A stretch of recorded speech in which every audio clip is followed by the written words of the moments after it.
I think before I got sober, and even in sobriety, everything was my fault. Things that just were part of life was my fault. Yeah. And I just had to stop attacking myself. It's like, this is just not all you. And I think that just allowed me to have a better easy does it day or whatever. I just had to stop kicking my own, you know what? I had to stop. I go, everything is not you, Demetrius. It's just, you got to stop this. Welcome. This show empowers you to confront and overcome addiction with real stories, inspiration, and a host of resources. Our growing community supports, uplifts, and takes action to enable a new way of living. Now, F3 Recovery brings you the Super Sober Podcast. Welcome to Super Sober Podcast number 34. Thanks for tuning in. We're back again as always. Thanks for listening. A shout out to everybody that's been sending out emails and giving their comments, and shout out to Jeff throwing this at his treatment center. They said patients are loving it. I just want to let you know I'm your host. I'm Brett C. My sobriety date's 4/21/03. I'm an RN with a BSN. I've been helping people with this crazy convoluted disease addiction for over 10 years working in treatment. Been working in hospitals for coming up on 20 or whatever. It's been a journey. And we got our guests. We're going to be breaking down a series on holding on. We did the 3-part series on letting go, and I'm all, what should we do next? And Mike's all, well, what about holding on? So go ahead and we'll do our 2 co-hosts. Hi, I'm Mike G. My sobriety date is October 16th, 2022. I work with people with disabilities, help find independence, and have been doing that for 15 years. Good to be here. Thank you for having me, Brett, and welcome, Dee. Yeah, we got D here, first-time host right here. What's up, brother? Go ahead and introduce yourself. Hey guys, doing? It's Demetrius F. Sobriety date is 11/24/95. I'm currently a mortgage broker for the last 25 years. Wow, that's awesome. Yeah, it was crazy. This was a last-minute put together right here. This seems like those have been going pretty well. But before we go into any more dialogue on holding on, we're going to be doing some awesome shout outs here, but we need to shout out the best in the business over here. Solomon at the podcast place here in Long Beach, California. Thanks for breaking it down and being here on short notice. But we're going to do the shout outs on the Sobriety the Milestones, as always, on the Super Sober Podcast. We're going to go with Matt with 1 year. We're going to go with Al P. Saw him take 4 years yesterday. He's also been a co-host. Sarah M. is 5 years, and she was on podcast 16. Rick, the crash test dummy, took 5 years. Bob S., our bro out in the IE, man, love you, brother. I got 6 months more on you, bro, but you got 22 years, man. Super proud of you, man. And Glenn S., the sponsor of Super Sober Podcast, took 34 years. So you can see him, yeah.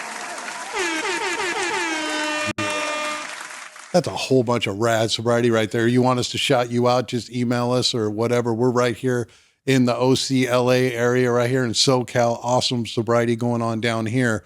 And so today we're going to be diving into something deeply personal and incredibly powerful. Now that we know how to let go, how do we hold on?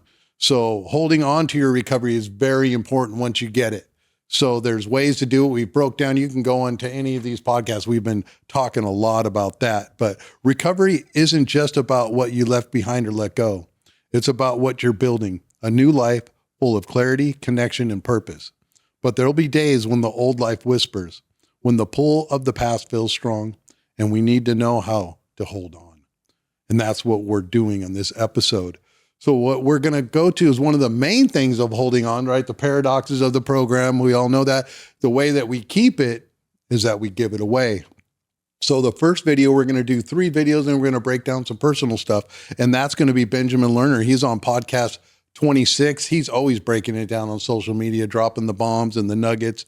And it's going to be, because this one is helping each other out in recovery, and this one hits different. So can we go to that first video there? When I gave someone a bag of dope or crack or a pill before I got sober, I lost something by giving it to them. They only got temporary relief in their struggle that left them worse off in the long run, and we both lost out.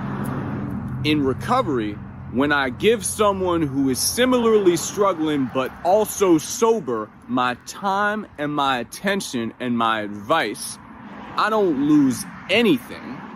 They gain something from it. And the best part is, in active addiction, if I loan somebody a bag of dope, you better believe I expected them to give me back something after I fronted them.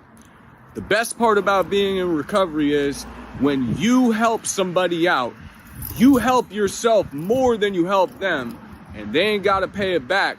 They can pay it forward and help someone and create a beautiful cycle of progressive growth rather than dragging each other down with the drugs that are killing each other.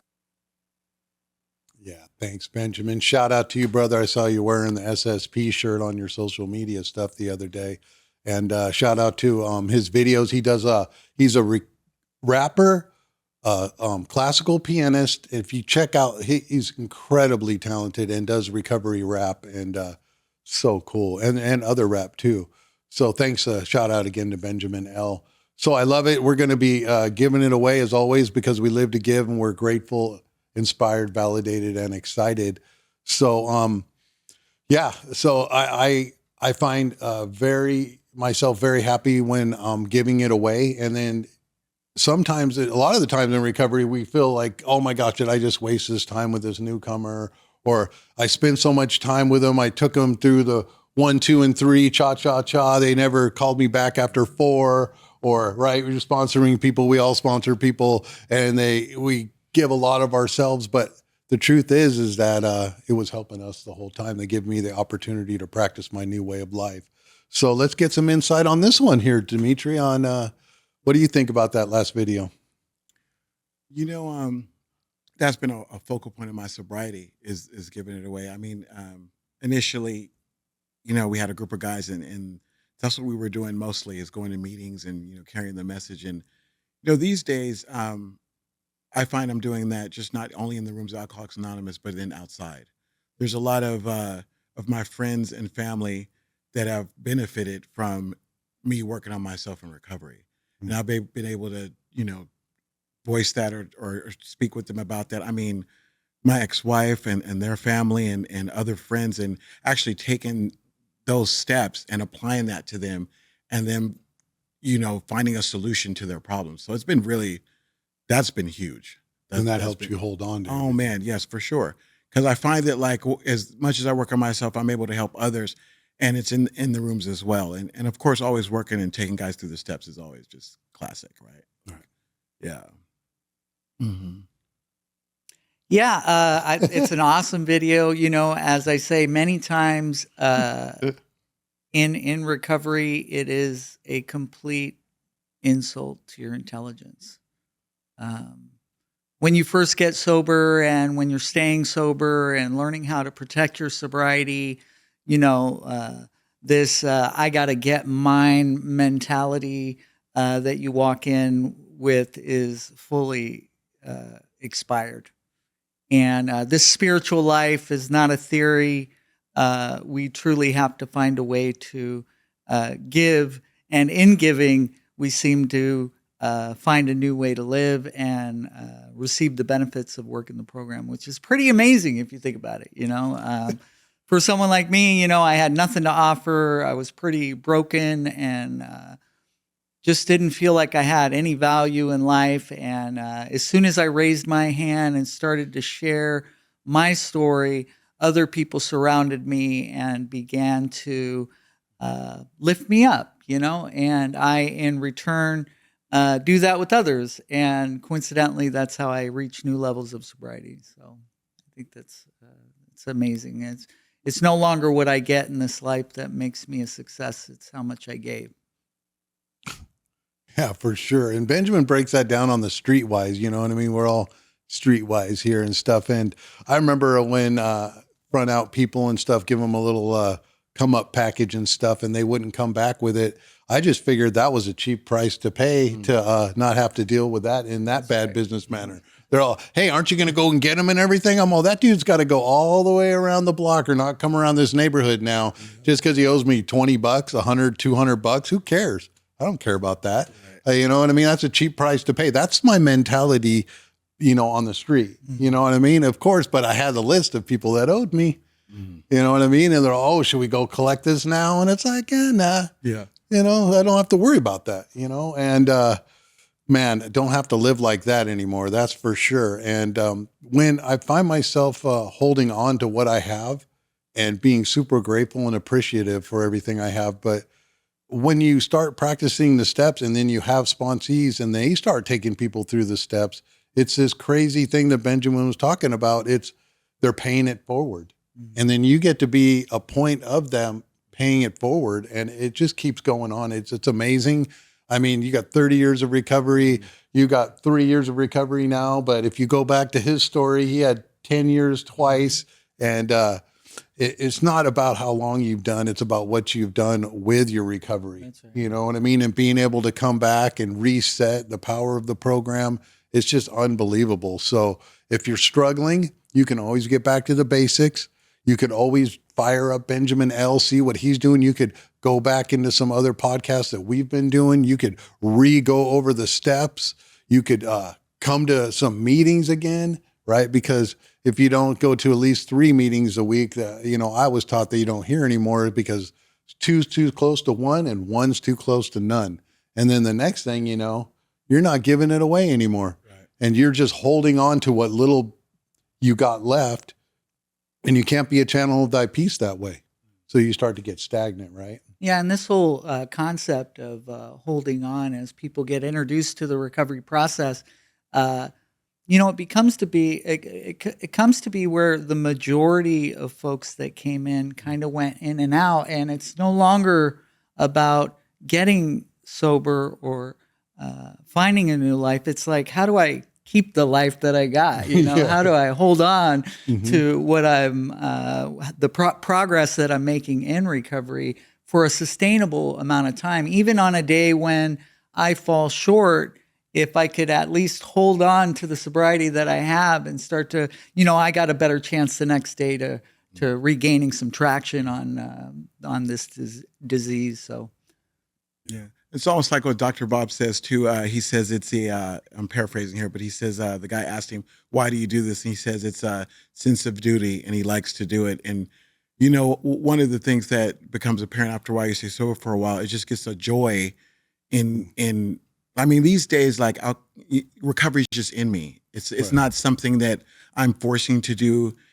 And I guess the benefits have been so huge. It's just, I look forward to that day's events and what that's going to bring me, and that's just been so enjoyable. I mean, just with Mike and with Brent, with you guys just hanging out. I mean, I just can't explain. It's almost hard to put into words these 30 years of what I've received from reaching out to other people and helping other people. It's I can't explain what that is. Even just this morning, I was like, what if we were unselfish all the time? What if you were outside of self, like all the time? I mean, can you imagine that state of being, right? That would be crazy if we could do that all the time. It's a Mother Teresa stuff. Yeah. Yeah, but it's amazing though. Right. When you get out of yourself and you're pouring into other people and then you see it, that's just something you don't want to miss.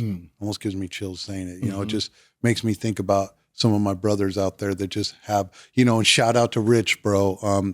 Congratulations on your new baby Sierra. And I know he's loving it. And it was, the baby was born on our wedding anniversary on, September 15th, man. And he is just loving it, and he's a sponsee. And even though it's, I'm a little bit, a part of it, but he's been so much helping me with the podcast, and it just keeps going on. And to see that, you don't want to miss it, man. And, I could have missed all of it.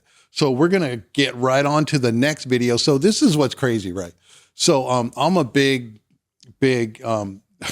Father Martin fan. So when I first got sober, I was in that treatment center and I was all by myself and I ran across Father Martin's Chalk Talk series. So if you're not into some Father Martin in recovery, I get everybody introduced to that I sponsor and it's some older content, but it's as relevant today as it ever will. So Father Martin does an unbelievable series on Chalk Talk. He's a Catholic priest who had a drinking problem. Imagine that. And he became a champion educator for the program. He does some of the most foundational stuff I've ever seen or ever done in or ever heard in recovery. So we're going to be doing a couple videos coming up of Father Martin.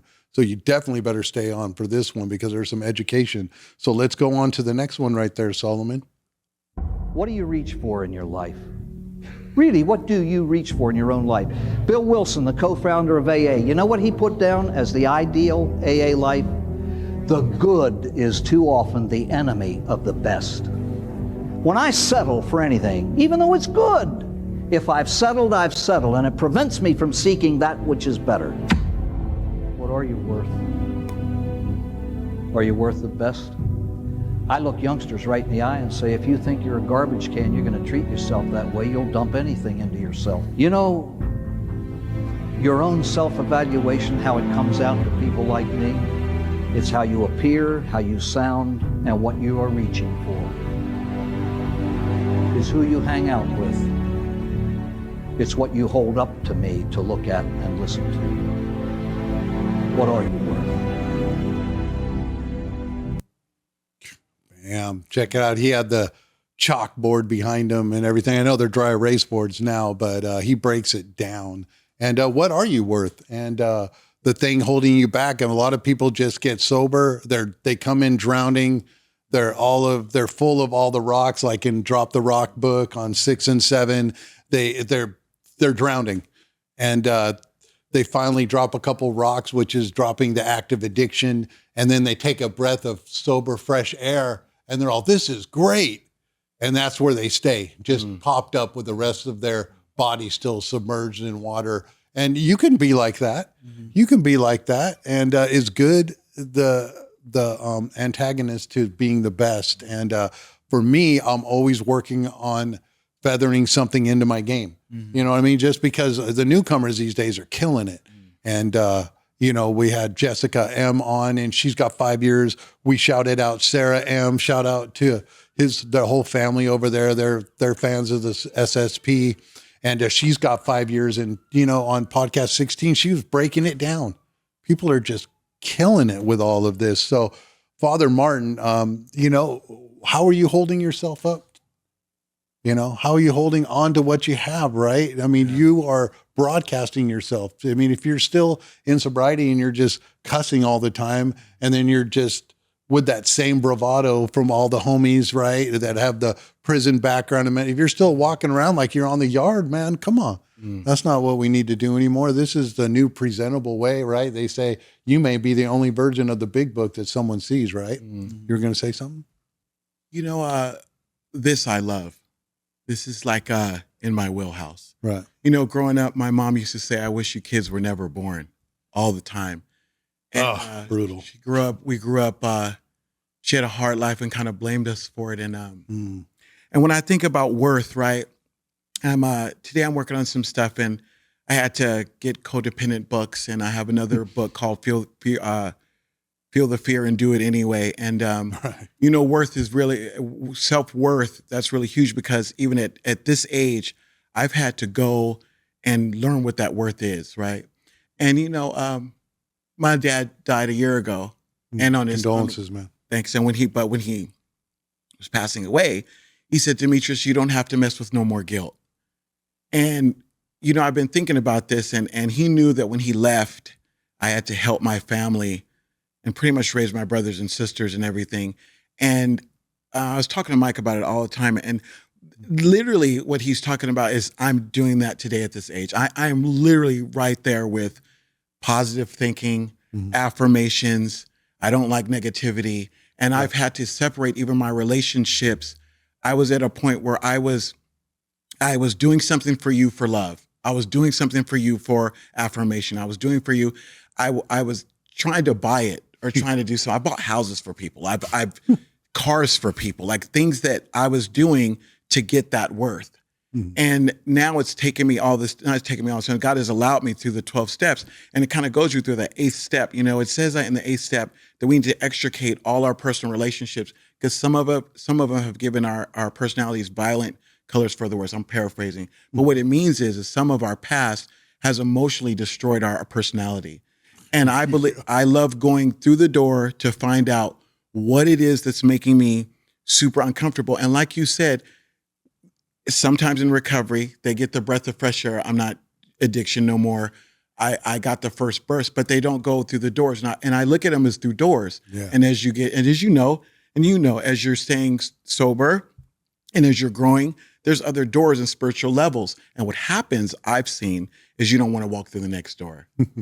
And the next door could be going to school. The next door could be an awareness of something that you've been coping with or using it as a coping skill, and you're still hanging on to it, and you won't go through that door. And sometimes it could be a relationship. I keep doing this in relationships, so I won't change it. So there, it keeps having bad relationships. I do this at my job, so therefore I keep having this bad at my job. It's just, or with my son or kids, and you got to know where it comes from, is what I'm trying to say. Yeah. And when he talks about that worth, that's hugely important. And I just love that part, because I've spent years giving self affirmations, and I get quiet, and I'm a beast with that. I love giving myself those affirmations and trying to go to that place, right?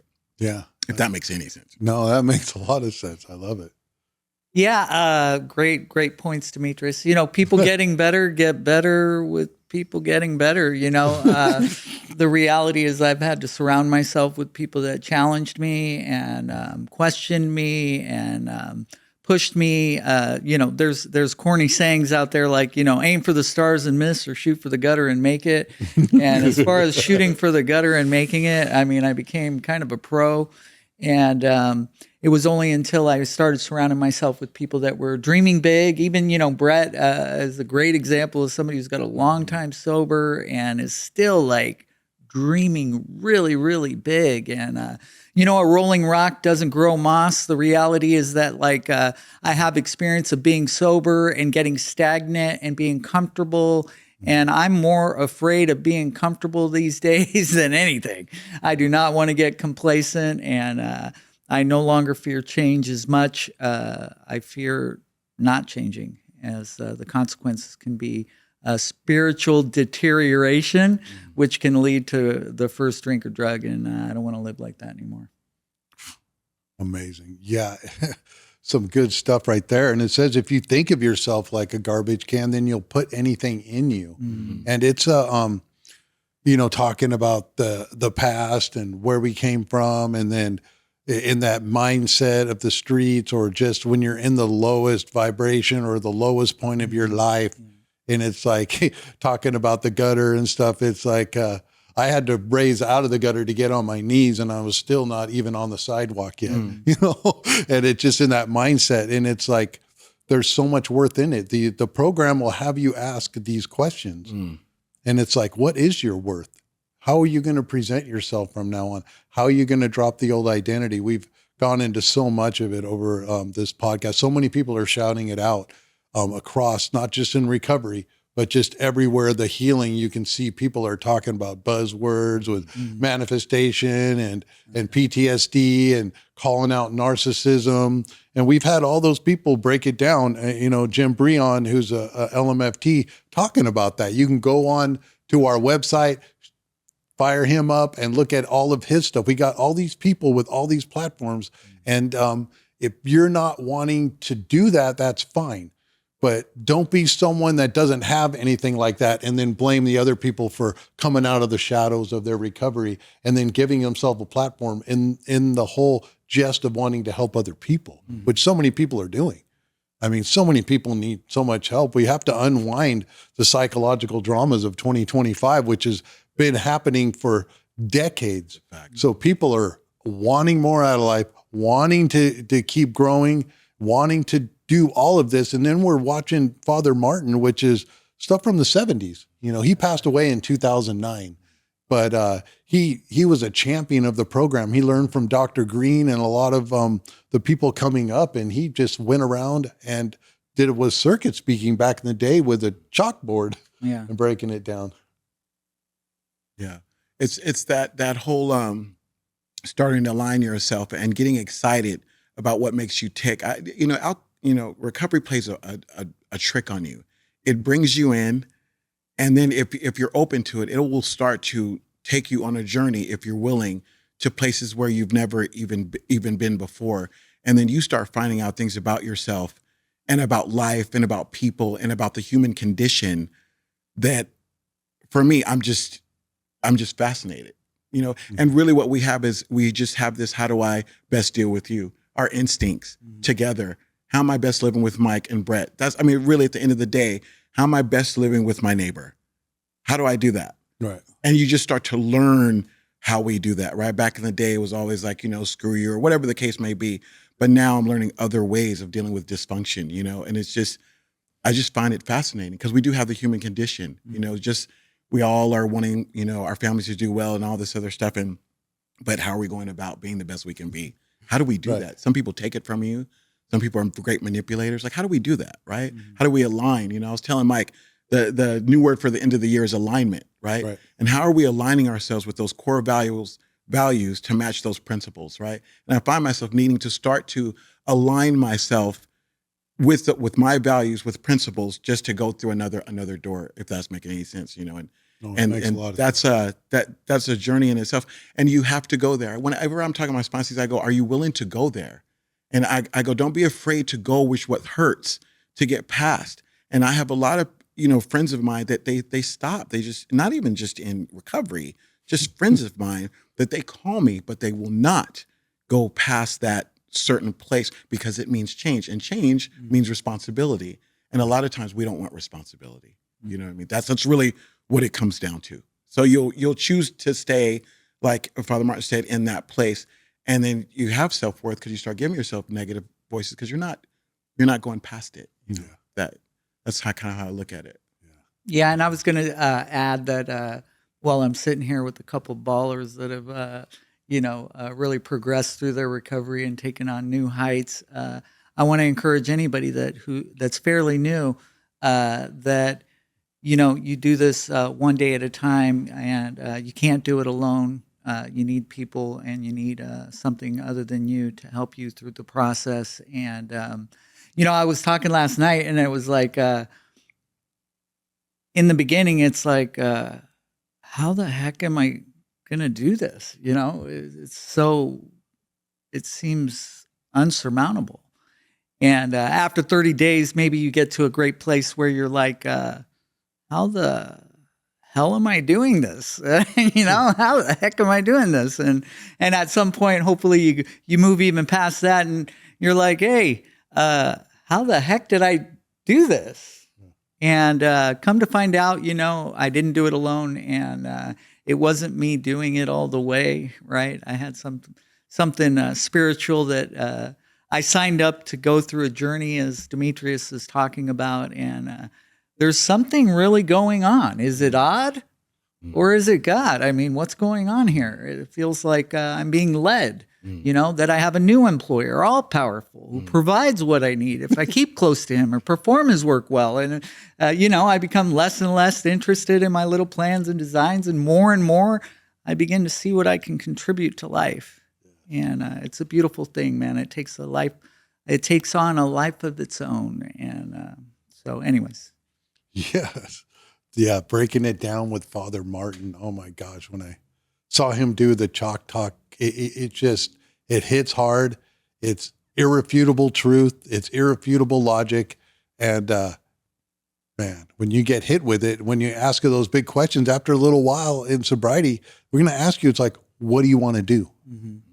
And it's like, well, I don't know what I want to do. And it's like, no, what do you want to do with your life now? Yeah. Now that you have the 12 steps and the greatest coping skills that it was ever devised, the greatest design for living, you got this brother and sisterhood around you, all these people. Now, what are you going to do? And it's okay if you don't have any burning bush or whatever, and you're just going to be sober and do nothing wrong with that. If you got long-term sobriety and you're not living all the dreams that your magical magnifying mind that's put out there. We're not saying that you need to get out there and do more. We're not making this a self-deprecating process of holding on to whatever it is. We're just, maybe you can open up a little bit more. And that's really hard for people to think about what they're going to do. And it's like, well, what do you want to do? Who do you want to be? And how do you want to present yourself?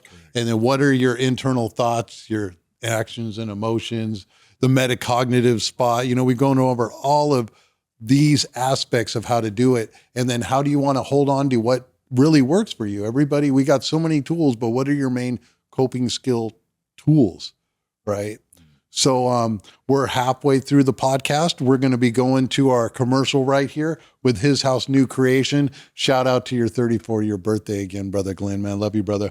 And thanks for sponsoring the podcast with His House New Creation. If anybody needs any help at all, call this number. If you have insurance, no insurance or anything, it's 877-345-4138. That number again is 877-345-4138. And we'll be right back in a minute.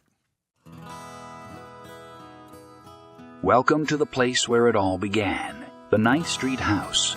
Our maiden journey into hope and recovery for His House New Creation treatment centers since 1994. Right next door, the 9th Street apartment building stands as a testament to our commitment to providing comfortable and safe spaces for recovery. And on the other side, nestled amidst nature's best, our Palm House offers a tranquil haven to begin the path to sobriety. You'll find 12 unique His House New Creation treatment centers across Southern California. Just as recovery encompasses inner and outer transformation, our facilities mirror this philosophy. The external beauty of our homes reflect the nurturing and healing environments you'll discover within. These are just glimpses of the harmonious spaces where we support your journey to recovery. Our state-licensed and highly accredited programs echo this sentiment. We know that successful addiction treatment is more than skin deep. It requires a robust plan that heals the mind, strengthens the body, and nourishes the soul. We select the best facility to cater to your unique needs, providing focused, compassionate care that sets you firmly on the path to sobriety and hope. Welcome to His House New Creation Treatment Centers, where the journey to a healthier you begins. Your recovery begins here with us. All right, we're back. Thanks for listening to His House New Creation. That 71-bed treatment center out in Claremont is in full function. Things are on and cracking. We got things going on in the background. We're going to be talking with Glenn about we're coming up on maybe moving forward with some another agreement with some further sponsorship from His House New Creation. We sure hope so. And we hope you like what you've been listening to so far. We're going to be going into another video of Father Martin. I could just listen to Father Martin all day and break down little skits and then have him break things down. And it'd be probably a lot better than what we're doing. But I think we're doing it justice so far. So we're going to go into the next one because we're breaking down a series on holding on here. All right. I don't know if it's going to be a series, but we'll see how it goes. So here's the next video. Solomon, please take us into it. I must take life as it comes, as everything else in nature must. A blade of grass will grow a day's growth in a day's time. And you and I will progress in life, in the maturing process, a day's growth in a day's time. I wonder how many people, having had the door to God opened up through their sobriety, they just want to gulp this spiritual life in and figure that if I go on an AA retreat this weekend, I can be canonized by next Wednesday morning. Doesn't happen that way. We grow a day's growth in a day's time, and AA always tells us, look, easy does it, easy does it, easy does it, easy does it. We live a day at a time. I look at my past intelligently and my future intelligently, but this is the day that I have to act in. This is manageable because this is a day in which I make decisions that are perhaps based on my past and will have an effect on my future. Today is the most important day of my life, but each of us builds his own monument. You will not make me small nor make me great. I will. And I won't make you small or make you great. You will. Now, how do we live today in this sober life of cleaning up all the things that we worry about when we come in? Your entire AA program is a perfect, classic, textbook case of living by preparing before you execute. You admit you're sick, you take the steps to get well. You enter a room and look at well people, you come to believe you can get well. You make a decision to turn your life to God, you spend the rest of your life doing it. You take an inventory, you make known what's wrong. You become willing to have defects removed, you ask. You make a list and become willing to make amends, and you do it. The whole thing is a classic pattern of preparing before you execute. Wow. chew on all that really quick. All right. You have to go back and listen to that a few times. Right. You know, I don't even know where I'm going to grab it with so much wisdom, but of course we can start at the beginning with easy does it. A blade of grass grows, a blade of grass growth in a day at a time of growth. So give yourself some space. We've been talking a lot about space. We've been talking a lot about alignment, manifesting, breaking down barriers to your higher self, everything possible. We want to explain in many different ways and different views. That's why we have different co-hosts. That's why I have different guests and a different way to see and perceive what's going on. But if you don't give yourself some space and some time, because a lot of people in the program can make their recovery so narrow, they can't even walk on the own path. And we shout it out. Like for me, I give sometimes one of the important ones is I can start my day over at any time. We were talking about that in a meeting today. Sometimes I got to start my day 2 or 3 times over before I even get out of bed, right? Like my wife will never leave the house not grateful. She takes her time with the cat. And if I get in the way, the cat starts, meowing at me like, hey, this is our time. This is her time. So I try to, stay out of that if you live with other people, but to carve out that space and to make it easy does it, people, because you can't clean up everything in one spot. It takes one day's growth with one day's growth. It's not about counting the days. It's about making the days count. Right. That's one that hit me for a while because I was relapsing for about 3 years. And then the sober living manager who ended up helping me become a nurse, he's all, bro, why don't you stop counting the days and start making the days count? And that one hit me. I call those soul punches.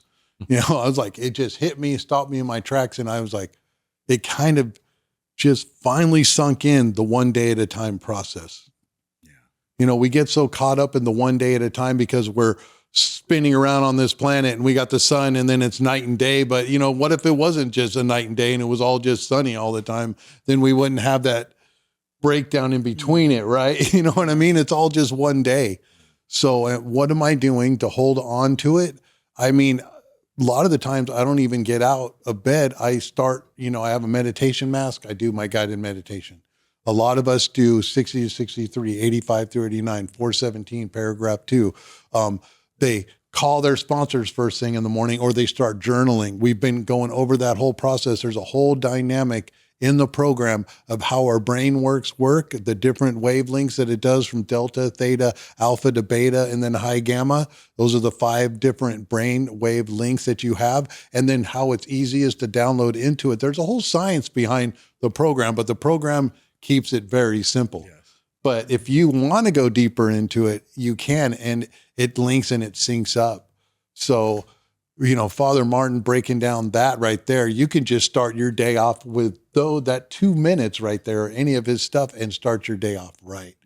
So for me, even working on year 23, I mean, it's like easy does it, bro. When I go to bed at night, when we retire at night, it's in there. We do a 10-step. I write down my 3 gains for the day and my 3 wins for tomorrow. So I can get my three wins for tomorrow done like really quick, and they don't have to be big. They call that acts of self-esteem. How am I going to hold on to my momentum? So I'm setting myself up, just like you said, we're being proactive, not reactive anymore. How am I aligning my day?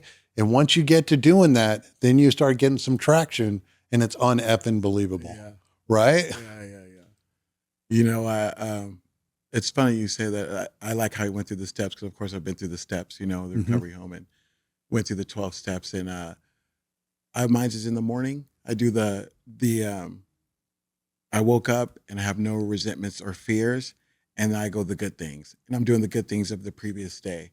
I've been doing that for a little while. And these days, his easy does it is huge. And Mike's been helping me with a lot of that, actually, these days. And, but I had, to be honest with you guys, I had to stop destroying myself. I think before I got sober, and even in sobriety, everything was my fault. I was just, every life, things that just were part of life was my fault. Yeah. And I just had to stop attacking myself. It's like, this is just not all you. And I think that just allowed me to have a better, easy does it day or whatever. I know that sounds trite, but I just had to stop kicking my own, you know what, as they so to speak. I had to stop. I go, everything is not you, Demetrius. It's just, you got to stop this. You know what I mean? And even if I make a mistake, it's not the mistake as before. It's like, oh, you're horrible. It's just like, you did this wrong or you did this right. Like, there's no highs and lows. But I really had to stop beating myself up. That's huge, because the subconscious, like, it doesn't, those messages come, it's not reading if it's right or wrong. If I'm giving myself this bad message, I will do nothing. There won't be no easy does it. I'm just going through the day with a negative attitude. And I that's what helped me, you know. I really like that, what he's talking about. It's amazing. Mm-hmm. Yeah, me too. For a long time, you know, getting sober, I would say things like, you know, don't go to an all-you-can-eat buffet and eat a peanut butter and jelly sandwich.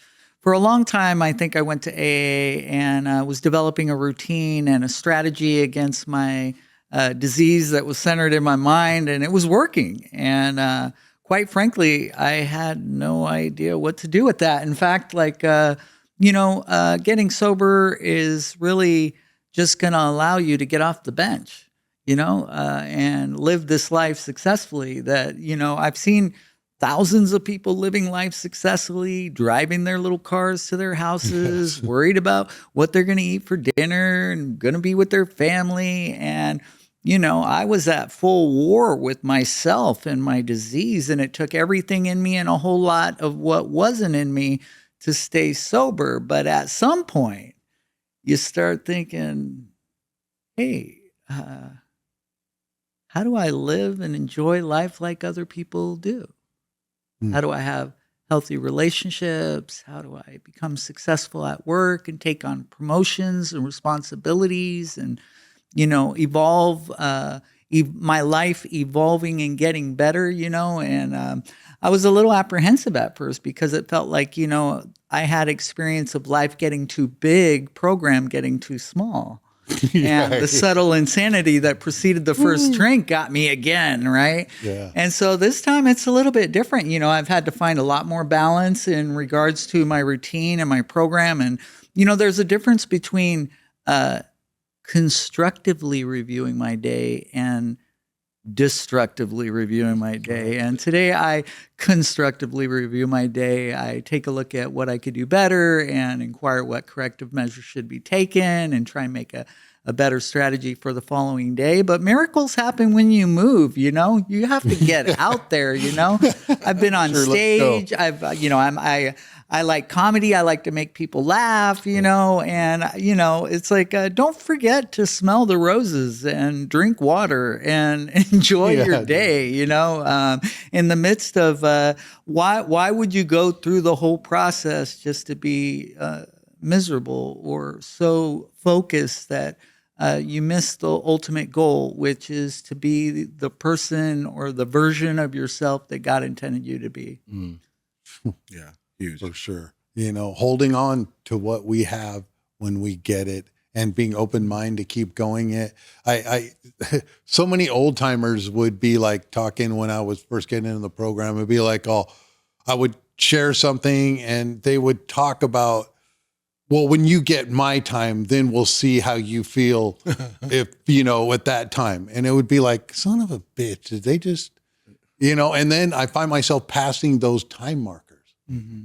And it's like, son of a bitch, that dude was just an asshole. Mm-hmm. You know what I mean? Why would you say that? But then again, it got me to it's still in the back of my mind. Well, you know, my second sponsor at 24 years went out and passed away in 3 years. Mm-hmm. But until I get to 24 years and, you know, I'm coming up on 22 and a half here and it's in my mind. So I see what other people have done, but I hold on to all my lessons. And the greatest lesson that he gave me of all the lessons was to be new and fresh all the time. Yeah. So the old saying was like, you're a newcomer for your first 5 years. You don't hear that in the rooms anymore. That was like pounded in my head. It's like, you're a newcomer. Take the cotton out of your ears and put it in your mouth. We don't want to hear anything you have to share, like old school fire and brimstone, which was pretty cool. You don't really hear a lot of that because we need people to stay because it's brutal out there.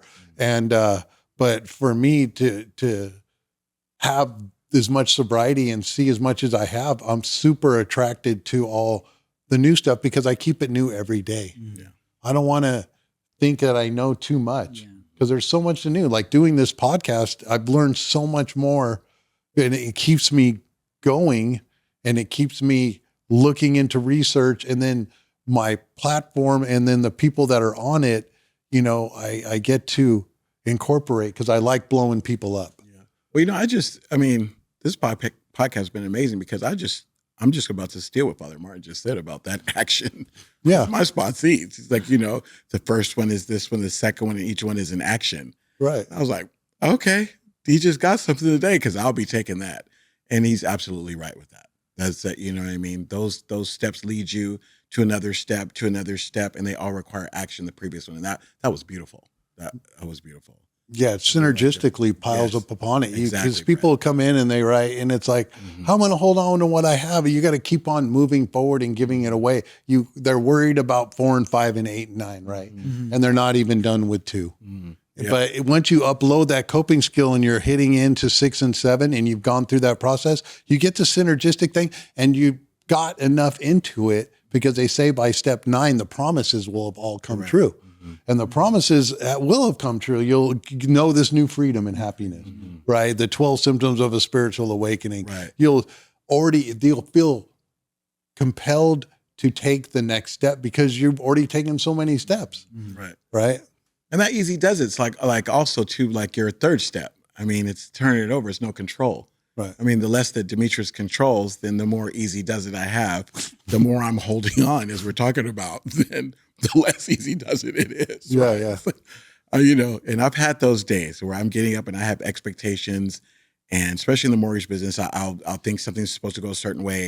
The client or the homeowner is doing something completely different, and my whole day is different of what I thought it was going to be. But when the days that I'm just kind of flowing and letting that process happen, those are good days, right? With anything, even with my son, you know, it's just, if I'm letting it just flow, then I'm having those easy does it days. But if I'm having those expectations, it gets to be pretty brutal, you know?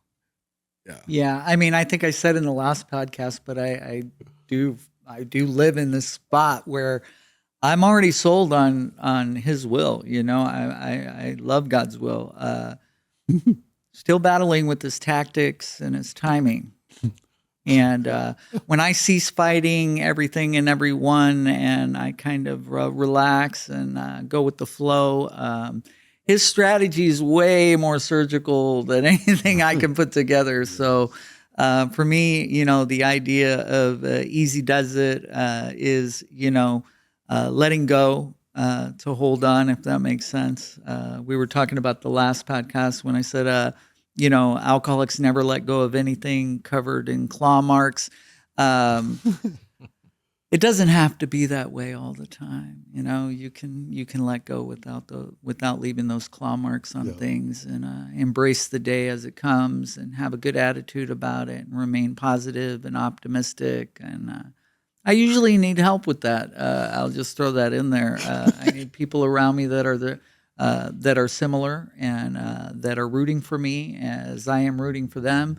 And always been a fan of the underdog, you know, until I became one.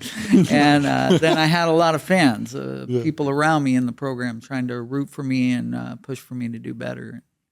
Yeah. Amazing. Good stuff. Yeah. So holding on and letting go, and it's hard to just keep on topic with one topic, especially when you're talking about the steps, because they all go into another, and it just keeps on synergistically, keeps on connecting, it keeps on going forward. You keep on aligning to your next process. But if you don't keep on getting those little breadcrumbs and keep on moving towards it, you got to stay in action, keep moving, keep moving, and then see where it goes. Like when I was going to start this podcast, it's like what Jessica M was talking about on podcast number 30. It's like, how quick can we go from zero to execution? Because I could still be thinking about the damn name and then what people think about the name, and then still be thinking about the logo and what people think about the logo, and then still be worried about where I'm going to go or who I'm going to use and what's going to happen. You know, was thinking about getting D on a future podcast because the story's rad. You know, we've been going to meetings for a while, and then reached out the last minute, and it was like, I got to stop holding on to when I think I need to get the next podcast because I had the idea, and it's like, you're like a week behind, dude. And I was like, and then I'm like, okay, you know, and I went to go schedule it, and then it was gone, and I called Solomon, and he's like, okay, well, I was going to do something else today. And I'm all, please, Solomon, you know? And he's all, okay, we'll show up at 1:30. But, you know, Mike and D were hanging out, and can he come on? So I couldn't have orchestrated all that, you know, about that coming on. And we were talking about like him starting his own podcast and see how God works. Yeah. So how were we going to orchestrate all of that, how it happens? I didn't even need to orchestrate any of it. I very much appreciate it, Brad. I mean, you definitely showed me some stuff today. I very much appreciate it. Yeah, and there's a thin line. You know, analyzation without application is the same as paralyzation. You know, it basically looks the same. If you do nothing with your analyzation, The mental masturbation. It really is. Yeah, masturbation. Woo. Talk about Pamela Henderson on another podcast. Yeah. All right. So we're going to do a quick little lightning round right here. So, Dimitri, what is a few of your keys to holding on to your long-term sobriety coming up on 30 years? You're going to tell the audience a couple main things. You know, I'm going to keep this simple. Number one, I go to meetings no matter what. Number two, I participate in my sobriety. It's not even number. You know, I can't drink. So this is where I'm going to kind of be like, I don't play with that. No way. So this is the basis of my whole life. So where others may kind of dilly-dally around, like this is literally, if I put any alcohol in my system, I'm destroyed. So I really don't, there's no wiggle room for that with me. Everything else can crumble around me. I could be out, you know, outside and just, it doesn't matter. I have stuff going on right now, but that core part is just so ingrained in me, God, you know, but for God's grace, that I just don't play with it, right? Mm-hmm. So that's how I've been staying, and every commitment I take, I work with guys. I mean, these things are just automatic now. You know, I do a book study, when Mike has a book study on Wednesdays, I go with it. I just got through speaking the other day, I did it, right? And these past couple of weeks have been so busy just helping people. And I tell Mike all the time, like, God is moving me and I don't want to be moved, and he's moving me and I want to do something completely. Ask Mike. I mean, I'm talking this crap on this podcast, but I'm like, Mike, what's going on? But I just, it's been so ingrained, you guys, that I'm just so grateful, and I know what I'm supposed to do, right? Mm-hmm. The other thing I would add is besides the 12 steps, I'm in a lot of different books and a lot of different podcasts of recovery, and a lot of some of the influencers that you see on Instagram. I follow these people, some of the biggest ones with self-help. So a lot of times I'm looking at these people. Comedy is a big thing, but these other self-help ones, I'm like, I'm really in it. Like, I read a codependence book. I have books that are just highlighted with, you know, like the spiritual male and the codependency book and the fear and the, you know, feel the fear and do it anyway. And these are with my 60 to 63. So if you've seen my house in the morning, there's like, you know, it's like 7 books that I start my morning with. And I've been doing that now for the last 10 years. So these are giving me more awarenesses. And this is how I stay in the mix, right? This is how I push myself to go to places where you know, I have to force that with me, right? But I need them because there's inside things. So that's what I've been doing. I mean, I just, and I like to stay comfortable. To be very honest with you, I don't want dry or I want to be happy and I want to be comfortable in my sobriety. Because I'm not comfortable in my sobriety, that gets to be that's something else. And I don't want that, you guys. So that's kind of what I do. Ooh, right on. Yeah. Same question to Mike here. Let me see what I put here. Hey, Mike, how do you keep holding on to your sobriety, brother?